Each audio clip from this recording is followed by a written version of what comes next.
Hi everyone, Anthony Fantano here, internet's busiest music nerd, and this is a review of the new Dismemberment Plan album, Uncanny Valley.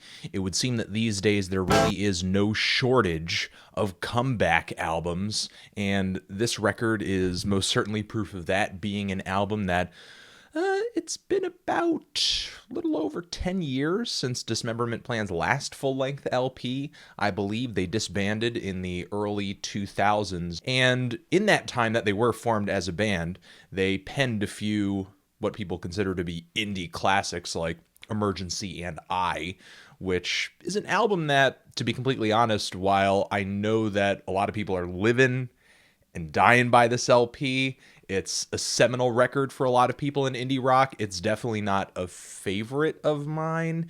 I do like a lot of the musical characteristics of the Dismemberment Plan's tracks. I like their typically jagged and very tight drum beats that are at times dance music influence, the very groove and bass, the angular guitars. I guess I always gravitated more toward their energetic tracks, toward their, I don't want to say aggressive, since it doesn't feel like anger is fueling these songs, but they're more over the top and very fiery songs like Girl O'Clock and 8.5 Minutes.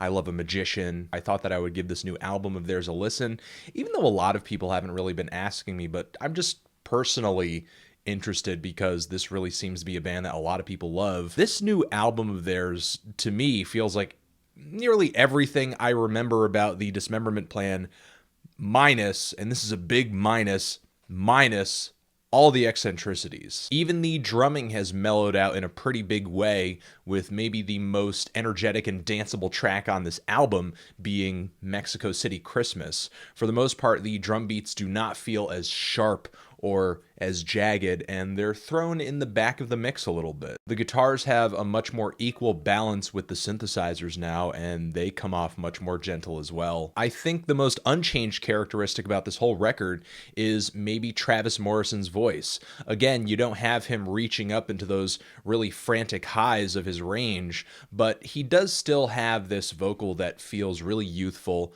feels really boyish, and yet there's this strange vibrato to it and this really earnest tone. All that's really occurring on this record is Dismemberment Plan is merely working with their softer, gentler, more playful side. There are moments when the music, in my opinion, shoots for a blatantly feel-good mood, kind of like the track Daddy Was a Real Good Dancer, even though there is sort of a sad personal story going on in the lyrics there. I'm definitely trying to advocate for the direction that the band is moving in. From an outside perspective, I don't think this is a terrible record, but does it appeal to me? Not really. The truth is, a lot of the music, a lot of the guitar phrasing, and a lot of the lyricism on this album are insultingly simplistic. Like, the track Let's Go to the Dogs Tonight, with the opening lyrics about what is it? I'll be the sugar and you'll be the cream. I'll be the dreamer and you be the dream. And of course, these lyrics are delivered with a flow that kind of feels like it's paced out like a children's rhyme or something.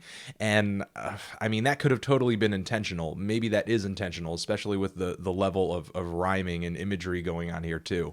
But I definitely don't feel like Travis Morrison juxtaposed this in a way where it actually feels like an adult can enjoy it. Not only that, but there are tracks on here like Go and Get It, where the music feels much more well suited for a band like OK Go. That's how saccharine the Dismemberment Plan sounds on this record. And while that wouldn't necessarily be a bad thing, I feel like the pop appeal of this record isn't quite as high or as energetic or as thrilling. There are spots here that I enjoy, like the earnestness in the lyrics on the track White Collar, White Trash, or even how tender and wonderfully melodic the song Lookin' is. But as I've said before, when it comes to more toned down tracks, more ballad driven tracks from the Dismemberment Plan, they just don't really thrill me. They just don't really move me, I guess I could say. So not only are there moments where I just wish this record was a bit gutsier, but for music that has a wider pop appeal when you compare it to their earlier stuff, it isn't particularly catchy or infectious. And for music that is much softer and gentler and sweeter than music from their earlier records, it's not incredibly moving or, in my opinion, beautiful. So yeah, honestly, I'm really left out in the cold on this new Dismemberment Plan album. But what did you think of it? Did you love it? Hate it? Why? What do you think I should review next? And that's it. Anthony Fantano, Dismemberment Plan, forever.